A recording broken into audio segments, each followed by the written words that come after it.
The Toyota Supra has always been one of those cars that gets car enthusiasts' hearts racing, right? But did you know its story actually began as a different model? Let me take you on a little ride through the Supra's evolution. Buckle up, because it's a wild journey. The beginning, Celica Supra, 1978 to 1986. The Supra didn't start off as a Supra at all. It was actually a version of the Toyota Celica.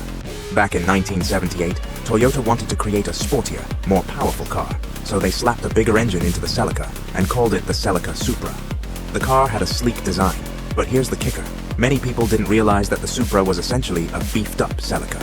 It wasn't until later that it would find its own identity. The first true Supra, a 1986 to 1993. By 1986, Toyota decided to make the Supra a standalone model, and thus, the A70 Supra was born. This is when the Supra started gaining serious street cred. It was powered by the legendary 7MG TE engine, a 3.0-liter turbocharged inline-six that could push out 230 horsepower, a pretty big deal at the time. It was the perfect combination of power and luxury, and its smooth, aerodynamic design turned heads everywhere. But here's something you might not know. Toyota spent a lot of time perfecting the double wishbone suspension, which wasn't common in many cars of that era. This made the A70 Supra an incredibly agile and responsive machine, something not all sports cars of its class could boast. The iconic A80, 1993 to 2002. Now we're getting to the real meat of the story, the A80 Supra, also known as the Mark IV Supra. This is the one that really put the Supra on the map globally, especially after it starred in the Fast and the Furious movie franchise. You've probably seen Paul Walker behind the wheel of one of these, right? The A80 was a total game changer. Under the hood, it featured the iconic 2JZ GTE engine, a 3.0-liter twin turbocharged inline-six that became legendary for its reliability and tuning potential. We're talking about a car that could easily handle over 1,000 horsepower with the right modifications. The stock 280 horsepower was just the beginning. Toyota famously designed the 2JZ to withstand massive amounts of stress, which is why it's still a favorite in the tuning world today. Now, here's a secret. The A80 Supra was way ahead of its time when it came to tech. It featured active aerodynamics, meaning the front spoiler automatically adjusted depending on speed. Not many cars back then had such advanced features. Plus, it had the Targa top for a semi-convertible experience, and its auto-leveling headlights were a nod to high-end luxury cars.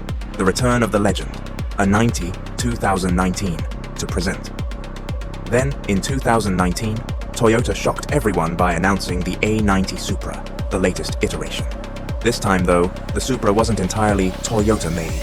The A90 was built in collaboration with BMW, sharing its platform with the BMW Z4. Some hardcore fans were upset, saying it wasn't pure Toyota. But let's be real, the car still drives like a Supra. It's powered by a 3.0-liter turbocharged inline-six, pushing out around 335 horsepower, which is a solid step up from the previous models. Here's an interesting tidbit. While the A90 Supra shares a platform with BMW, Toyota had a hand in fine-tuning the suspension, so it still feels unique. They even tweaked the exhaust system to make sure it had that distinct Supra growl. Also, for those who've been paying attention, Toyota brought back the manual transmission option in 2021, which was a big win for fans who wanted that old-school driving experience. Fun fact to end on. Remember when the Supra was always considered a street racer's dream because of its huge aftermarket potential? Well, here's a cool behind-the-scenes fact. The reason the Supra's 2JZ engine was so reliable and tunable had a lot to do with Toyota's desire to make sure the car could survive high-speed pursuits in Japan's Shuto Expressway, a famous street racing hotspot. The engine was designed to withstand extreme conditions, which is why it became the go-to engine for street racers and tuners worldwide. So, there you have it. The Toyota Supra, from its humble beginnings as a Celica variant to its status as one of the most iconic sports cars in the world. Whether you're into JDM culture or just love the sound of a turbocharged inline-six, the Supra's evolution is nothing short of legendary.